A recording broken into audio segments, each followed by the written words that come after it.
Alors aujourd'hui une vidéo un peu spéciale parce que je ne vais pas parler de randonnée, je ne suis pas dans un endroit particulièrement propice aux randonnées, je suis au milieu d'une forêt juste pour être passé un moment au calme, loin de la civilisation. Donc j'en profite pour faire cette vidéo pour vous parler du problème de l'eau. Pourquoi c'est un problème? Je vais vous l'expliquer dans quelques instants, mais d'abord je voudrais parler de ma configuration parce que selon le type de véhicule que vous avez, les problèmes ne sont pas les mêmes, notamment la gestion de l'eau n'est pas la même lorsqu'on est par exemple dans un van où on n'a vraiment pas beaucoup d'eau. Moi je suis dans un fourgon aménagé qui a une configuration assez typique. J'ai un réservoir de 100 litres d'eau claire et sous le véhicule j'ai un réservoir de 80 litres plus des toilettes dites chimiques, j'expliquerai pourquoi et c'est là que je vais me faire beaucoup d'ennemis, je pense. Donc, dites chimiques, qui a un réservoir, je crois, de 19 litres. Donc, en gros, les 100 litres vont dans 80 plus 19, sans compter ce que je bois. Je vais justement commencer par là. L'eau du fourgon, ou c'est la même chose pour un camping-car, c'est à peu près la même configuration que pour un camping-car, est-elle potable? Oui et non. Oui, si vous avez comme moi, un dispositif. Alors, il y a en France un dispositif qui est très populaire avec l'ozone. Ici, moi, je l'ai acheté et je l'ai fait aménager en République tchèque. Ils ne me connaissent pas. Ils m'ont mis une lampe à ultraviolet. Donc, en théorie, l'eau qui est dans la cuve est potable. Mais le problème, c'est que l'eau, elle n'est pas seulement dans la cuve, elle est aussi... la cuve est située sous le siège arrière, c'est-à-dire plutôt dans la partie avant du véhicule. Ensuite, elle va à l'arrière du véhicule, elle passe par le boiler et elle revient dans l'évier, ou le lavabo ou les toilettes. Et le problème, c'est que lorsqu'on n'utilise pas cette eau pendant un certain temps, eh bien, elle stagne dans la tuyauterie et cette eau-là n'est plus potable. En période, lorsqu'il fait pas très chaud, ou alors si on utilise beaucoup d'eau après avoir fait la vaisselle ou après avoir pris une douche par exemple, donc je pense qu'on peut boire l'eau du robinet. Je l'ai fait souvent. Malheureusement, je l'ai fait aussi après avoir laissé le véhicule en venant d'une randonnée. Je n'avais rien d'autre à boire. J'ai bu et c'est ce qui s'est passé en Italie. Au début, j'avais accusé à tort les sushis de Lidl. Non, en fait, je pense que c'est pas ça. Ce qui m'est arrivé plusieurs fois, j'ai bu de l'eau qui avait stagné, je pense, dans la tuyauterie. Et pendant la nuit, j'ai pas pu dormir parce que toute la nuit j'ai roté. Donc je pense qu'il y a eu des bactéries qui ont perturbé mon système. Heureusement, c'est passé au bout de quelques heures, mais il faut savoir que quand même, pour certains, ça s'est fini à l'hôpital. Et c'est pas seulement le fait de boire de l'eau. Donc, ce qu'il faut savoir, c'est que pour même attraper certaines maladies, je pense comme les legionelloses ou pas, enfin, ça dépend des bactéries. Même sans boire l'eau, le fait de respirer ces vapeurs d'eau, ces petites gouttelettes, le fait de prendre une douche, vous pouvez attraper cette maladie. Il y a des gens qui ont fini à l'hôpital, paraît-il. En tout cas, c'est ce que j'ai pu lire sur Internet. Donc il faut être très prudent avec ça et c'est pour ça que je conseille à tous ceux qui n'ont pas de système de purification d'eau, ou notamment dans la cuve, d'en faire installer un. Donc j'évite quand même de boire l'eau, c'est pour ça, c'est pas très écologique, mais surtout au début. Pour l'eau froide, je précise, je bois de l'eau, sinon pour boire du thé ou faire la cuisine, j'utilise l'eau de la cuve, même si elle a stagné dans la tuyauterie. J'ai jamais eu de problème avec ça. Donc ça c'est pour l'eau potable. Le premier petit problème, donc, c'est effectivement, est-ce que l'eau est potable? Donc, la réponse est oui et non, ça dépend du système que vous avez et à quel moment vous la buvez. J'en reviens à ma configuration. 100 litres d'eau, ce n'est pas beaucoup, notamment l'été si on doit prendre une douche. C'est pour ça que j'ai en plus 2 jerrycans de 20 litres, plus des vieux petits jerrycans un peu pliables. En gros, à l'arrière du véhicule, j'ai des jerrycans j'ai 50 litres d'eau supplémentaire, donc au total j'ai 150 litres d'eau. Si je ne prends pas de douche, je peux tenir facilement 10 jours avec. Évidemment, si je prends une douche, je pense que pour une personne, c'est une semaine, surtout que je bois beaucoup de thé. Il faut aussi apprendre à économiser l'eau. Comme je l'ai déjà montré dans d'autres vidéos, eh bien, au lieu de remplir la casserole pour se faire du thé, eh bien, on remplit d'abord le bol ou la tasse et on verse dans la casserole uniquement ce qu'on a besoin. Quand on se lave les dents, ça c'est comme à la maison, on laisse pas l'eau couler. On utilise vraiment ce dont on a besoin. Ce qui me prend je pense, le plus d'eau, consomme le plus d'eau à part la douche, c'est la vaisselle. Parce que le temps pour enlever le produit vaisselle, il faut faire couler plus d'eau.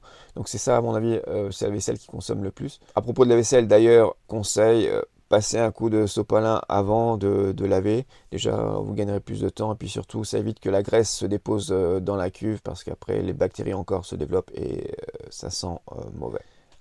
Autre chose aussi sur les jerrycans que j'ai, ils me servent beaucoup, les 2 jerrycans de 20 litres, parce que d'abord, quand je suis dans mon appartement ou chez des amis, il n'y a pas forcément de tuyaux.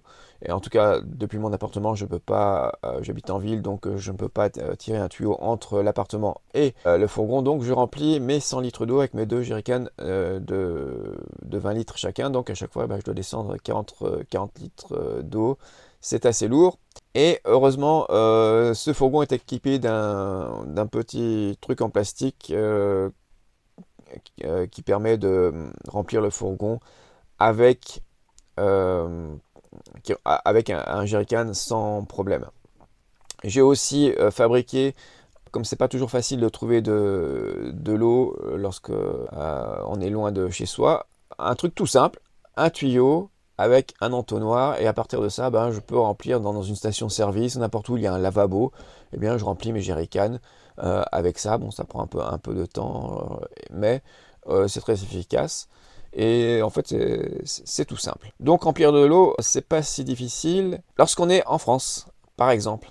Parce qu'en France, en Italie, en Espagne, il y a des aires de camping-car partout, il y a plein d'endroits où vous pouvez remplir de l'eau, il y a des cimetières, etc.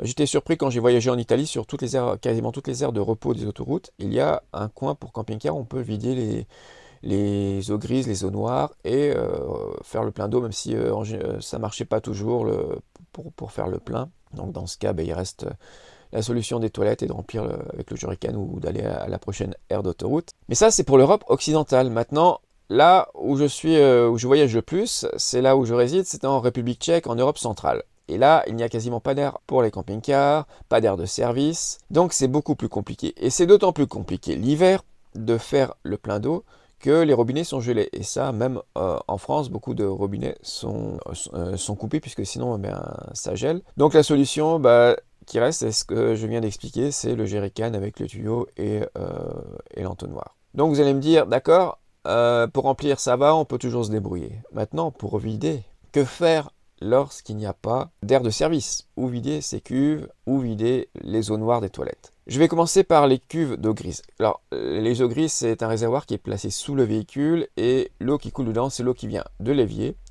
du lavabo ou de la douche.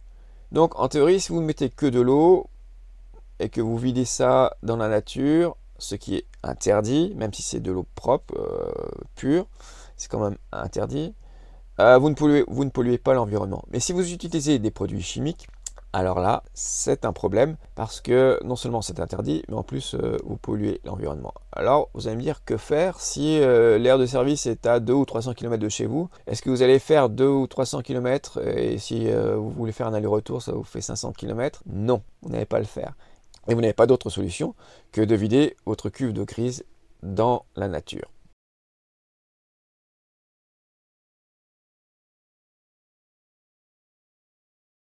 Donc, puisque vous n'avez pas le choix, la seule option qui vous reste, c'est de ne pas mettre de produits chimiques dans l'évier, la douche ou le lavabo. C'est pour ça que pour ma part, j'utilise pas des produits habituels. Pour faire la vaisselle, j'utilise des produits bio que j'ai achetés dans un magasin bio. Je vous conseille pas de marque en particulier, donc ça c'est un produit pour faire la vaisselle. J'en mets évidemment le moins possible. Ça, c'est pareil, le dentifrice, supposé être bio, sans produits chimiques. Alors évidemment, je me méfie de ces appellations bio, etc. Il y a quand même toujours des produits qui ne devraient pas être dans la nature, mais bon, on fait ce qu'on peut. Et pareil pour le gel douche, un gel douche que j'utilise, un gel douche spécial. Alors tout ça évidemment coûte beaucoup plus cher, j'en utilise le moins possible, mais je n'ai pas le choix. J'ai quand même un avantage sur certaines personnes, c'est que j'ai pas besoin de shampoing, ça je pense que c'est la pire des choses, le shampoing. Donc beaucoup de personnes aussi, ceux qui vivent en permanence dans leur véhicule vont à la piscine notamment pour se laver. Mais bon, il n'y en a pas forcément partout non plus, ça coûte assez cher. L'autre façon de se laver, je vais vous la montrer. Et oui, ce sont les lingettes. Alors vous allez me dire, c'est pas très écologique. Non, effectivement, c'est peut-être pas ce qu'il y a de plus écologique, mais vous n'allez pas évidemment les jeter dans la nature ou les jeter dans les poubelles. Je sais pas s'il existe des lingettes biodégradables ou... En tout cas, il faut surtout pas les jeter dans les toilettes, il faut les jeter dans les poubelles. Avec ça, vous économisez beaucoup d'eau, ça évite de prendre des douches, souvent, notamment l'hiver. Alors l'été, évidemment, c'est moins efficace. L'été, on a plus besoin de douche, mais l'hiver, il fait pas très chaud, donc ça suffit largement. En plus, ça vous fait économiser de l'eau, ce qui est le problème, évidemment, de la capacité de l'eau. Et avec ça, vous durez plus longtemps. Donc j'utilise beaucoup ces lingettes, notamment l'hiver. Ça, c'était pour les eaux grises. Maintenant, les eaux noires, c'est-à-dire les eaux des toilettes. Et c'est là que je vais me faire beaucoup d'ennemis parce qu'il y a toujours une petite guerre entre ceux qui sont pour les toilettes sèches et pour les toilettes chimiques. La très grande majorité ou la quasi-totalité des fourgons qu'on achète déjà aménagés sont équipés de toilettes dites, de WC dites chimiques. Ok. Sauf qu'ils n'ont chimique que de nom parce qu'ils sont chimiques si vous mettez des produits chimiques dedans. Alors je vais commencer par vous parler des toilettes sèches. Il y a beaucoup de gens que je suis sur YouTube, des Vinelifers, et qui insistent sur le côté écologiste et qui sont des donneurs de leçons. Et je déteste les donneurs de leçons. Les donneurs de leçons sont pour moi les gens qui roulent dans des véhicules qui ont 20 ans, qui polluent, mais alors énormément. Moi, je rappelle que mon fourgon, il est flambant neuf. Il est équipé d'un filtre à particules, de l'AdBlue. Il y aurait beaucoup de choses aussi à dire sur l'AdBlue. Bon, mais enfin. Et il consomme peu. Alors il y a des gens qui ont des vieux véhicules qui consomment beaucoup, qui relâchent beaucoup de carbone. Et après ils viennent vous donner des leçons sur oh c'est pas bien les toilettes chimiques, c'est pas écologique. Ça je ne supporte pas. Alors vous allez me dire tout le monde n'a pas les moyens de se payer un fourgon neuf. Non effectivement, bah moi j'ai vendu la ferme que j'avais avec tout l'argent, toutes mes économies, ils sont passés dans ce fourgon. Alors, tout le monde n'est peut-être pas prêt à passer toutes ces économies dans ce genre de véhicule où tout le monde n'a pas forcément, notamment les jeunes évidemment. Il y a 20 ans, j'aurais pas pu me permettre, mais j'ai payé ma ferme à crédit et donc il a fallu du temps pour accumuler toute cette somme et pouvoir acheter un fourgon neuf qui pollue beaucoup moins qu'un fourgon qui a 20 ou 30 ans. Donc déjà, les donneurs de leçons, je dis stop. Ensuite, arrêtez avec cette histoire des toilettes sèches qui sont soi-disant plus écologiques. Parce que qu'est-ce que c'est des toilettes sèches? En fait, c'est un seau dans lequel vous mettez un sac en plastique, très écologique. Alors, il y en a qui vont dire, oui, on met un sac en plastique biodégradable. Bien sûr. Ils mettent de la sciure ou des copeaux et ils font leurs besoins dedans. Et qu'est-ce qu'ils font après ça, quand c'est plein ou quand ça commence à un peu trop puer? Ils prennent leur sac en plastique et ils le jettent dans une poubelle, ce qui est absolument interdit. Normalement, on peut faire avec ça du compost, mais quand vous voyagez tout le temps, vous êtes nomade, vous n'avez pas d'endroit pour faire du compost. Alors, il y en a qui vont vous dire, oui, moi, je vais faire un trou dans la forêt, quelque part, il y a eu un trou dans la forêt avec ma petite pelle. Ouais, mon œil, surtout l'hiver, quand le sol est bien gelé, je voudrais bien voir comment ils font un trou dans la forêt. Ça, c'est du n'importe quoi. Je n'y crois absolument pas. Donc, la plupart des gens, et certains ne s'en cachent pas, ils vont jeter ça dans une poubelle étrangère. Sauf qu'il faut savoir que quand même, certaines poubelles, pas partout évidemment, mais avant de partir dans une décharge ou dans un incinérateur, ils sont quand même triés. Donc, autrement dit, il y a des gens qui trient pour voir s'il y a des choses qui ne sont pas recyclables dedans. Et puis, ils trouvent ce gros paquet de merde, c'est le mot, désolé, mais c'est le mot, qu'on leur a laissé. Je suis pas sûr qu'ils apprécient le cadeau. Donc, le sachet plastique, les excréments que d'autres personnes risquent d'ouvrir, ou même les éboueurs, des fois, lorsqu'ils mettent dans leur camion poubelle et que ça arrache le sac. Non, franchement, c'est pas une bonne solution. Alors, si quelqu'un fait vraiment ce qu'il dit, qu'il va faire un trou dans la forêt, à l'écart dans la forêt,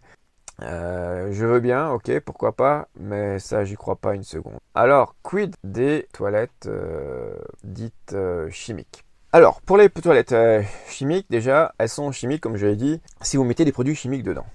Le produit chimique le plus utilisé, alors c'est celui-là, il y a plusieurs marques. Avant, donc, en recevant le fourgon, j'avais aussi commandé la marque Tedford, qui est la marque des toilettes chimiques la plus utilisée. C'est rudement efficace, mais c'est aussi rudement cher. Donc, là, j'ai essayé, j'ai pas encore essayé, mais j'ai acheté une nouvelle marque. Mais je vais pas l'essayer tout de suite, parce que remarquez, il y a le bouchon bleu. Bouchon bleu, ça veut dire produit chimique dedans. C'est très efficace, ça dissout tout ce qu'il y a dedans, toutes les matières qu'il y a dedans. Et on peut vider la cassette des toilettes facilement avec ça. Ça, c'est chimique. Et le problème de ce produit-là, si vous le mettez dans vos toilettes, c'est qu'il faut vider ensuite la cassette dans un endroit prévu pour ça. Et là encore, dans le pays où je suis, il n'y a quasiment pas d'endroit prévu pour ça. En France, ce n'est pas un problème. Dans toutes les aires pour camping-car, vous trouvez un endroit pour vider les cassettes chimiques qui seront traitées. Ici, que font les gens? Eh bien, ils utilisent ce produit et ils le vident dans les toilettes. Parfois, ça ne pose pas de problème, mais parfois, ça pose des problèmes parce que certaines stations d'épuration, notamment un peu plus modernes, ne sont pas du tout conçues pour traiter ce genre de produits chimiques. Ce sont plutôt des stations d'épuration plutôt écologiques qui utilisent des bactéries naturelles. Enfin bref, je ne connais pas les détails. Mais je sais que dans certaines stations d'épuration, ce genre de produits chimiques détruit certaines choses dans la station et cause de très gros problèmes. Donc, on ne peut pas les vider dans les toilettes. Alors, que faire quand, comme moi, il n'y a pas d'aire de service pour camping-car? Heureusement, il existe une solution, c'est celle-là. C'est le liquide pour les WC chimiques avec le bouchon vert. Vert qui rappelle écologique. Donc, il n'y a pas, en théorie, de produits chimiques dedans. Et en théorie, donc, on peut vider ça dans les toilettes. Ah oui, et puis aussi, il existe un produit rose. Alors, j'ai pas très bien, jamais vraiment compris à quoi ça sert. J'en ai d'ailleurs, je m'en suis servi, mais ça ne sert pas en fait à décomposer les matières. Ça sert peut-être à. Ça s'appelle rince. En général, quelle que soit la marque, ils appellent ça rince. C'est le produit rose. C'est aussi des produits chimiques qui servent à rincer la cassette ou à apporter, enlever les mauvaises odeurs. Bon, bref, je sais pas.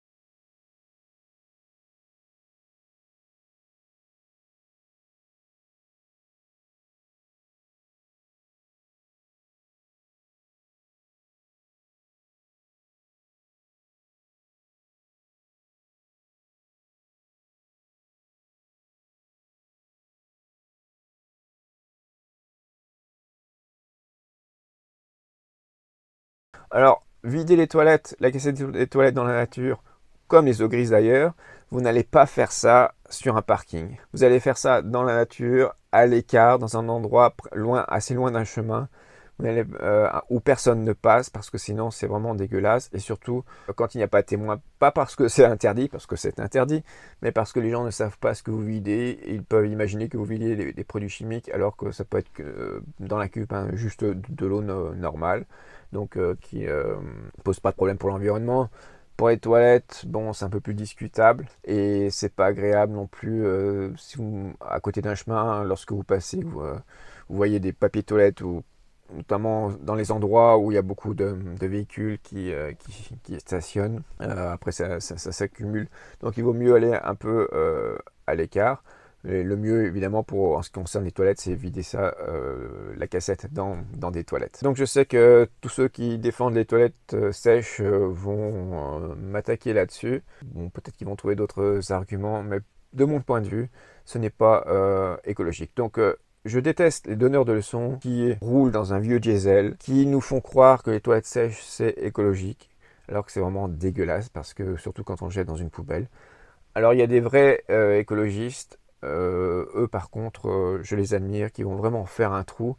Alors, là encore, je dis, l'hiver, je ne sais pas comment ils font, parce que quand le sol est gelé, ben, on ne peut pas faire un trou. Mais bon, qui vont avec leur petite pelle, qui vont faire un trou à l'écart. Donc, dans ce cas-là, oui, ok, pas de problème. Mais c'est pas la majorité.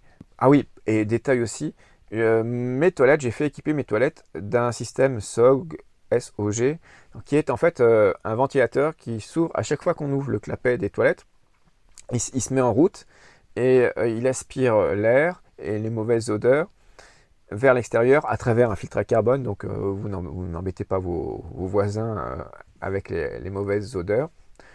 Et donc ce qui fait que même si on utilise le produit vert, il n'y a pas de mauvaises odeurs à l'intérieur en théorie.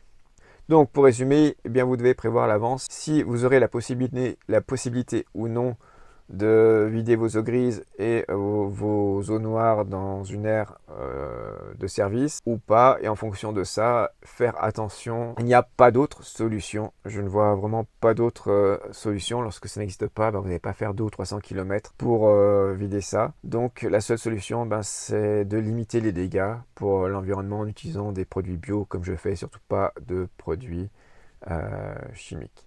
Donc je sais que beaucoup de gens ne seront pas d'accord avec moi, que je vais me faire beaucoup critiquer Quant au papier toilette, donc si vous utilisez ce produit-là, que vous savez que vous allez vider dans un endroit prévu à cet effet, pas de problème, vous pouvez les mettre dans votre cassette. Par contre, si vous utilisez ce produit-là parce que vous savez que vous allez vider ça dans la nature, ce qui, je rappelle pour la xème fois, est absolument illégal. Ce produit vert, évidemment, comme il n'est pas chimique, il décompose moins.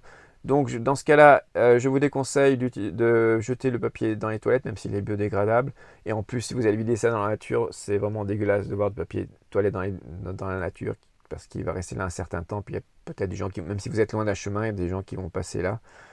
Donc personnellement, dans ce cas-là, si je sais que je ne pourrais pas vider la cassette dans un endroit prévu à cet effet, le papier toilette, je ne le mets pas dans la cassette, eh bien, je le mets dans une poubelle normale, bien pliée. Voilà. Donc voilà comment je gère l'eau. Et il y a le dernier problème dont je veux parler, c'est l'hiver. Lorsqu'on utilise son fourgon ou son camping-car l'hiver, notamment dans des régions où il gèle, parce que pour le réservoir de grise, il existe des systèmes de chauffage. Souvent, c'est l'air chaud du chauffage intérieur qui est envoyé dedans. Mais quand même, s'il fait vraiment moins 10, moins 20, le tuyau qui sort gèle quand même et ça va boucher. Après, il existe des produits chimiques qu'on peut mettre dedans, ou il y en a qui mettent peut-être du sel qu'on peut mettre dans le réservoir de grise, mais après évidemment il faut avoir un endroit pour vider, donc c'est un problème. C'est pour ça que beaucoup de gens l'hiver bien laissent leur réservoir d'eau grise ouverte et que ça coule au fur et à mesure. Mais évidemment là vous pouvez pas vous garer sur un parking, là encore il faut se garer dans la nature. Donc c'est la plus grosse contrainte, l'eau l'hiver. C'est plus difficile d'en trouver, tous les robinets sont fermés, donc souvent les tuyaux ne vous servent à rien. Les tuyaux qu'on utilise dans les aires de service ne vous servent à rien parce que les robinets à l'extérieur sont fermés, ou s'ils ne sont pas, ils sont gelés. Donc il ne vous reste plus que la solution des jerrycans. Donc ça c'est le côté le plus contraignant et le plus difficile de la vie en van, c'est la gestion de l'eau. Mais tout est possible, ça n'empêche pas de vivre, ce sont juste des complications. Bien, j'espère que vous comprendrez mon point de vue, que tous ceux qui sont pour... je voulais pas attaquer les personnes qui sont pour les toilettes sèches, ils ont leur raison, mais ce que j'attaque plutôt, ce qui m'énerve, ce sont les donneurs de leçons. Je répète, ce sont ceux qui voyagent dans des vieux véhicules polluants, qui balancent leurs sachets plastiques pleins d'excréments dans les poubelles, et qui viennent après vous donner des leçons sur l'écologie. Oui, il faut pas faire ça, faut pas faire ça, faut faire ça. Non.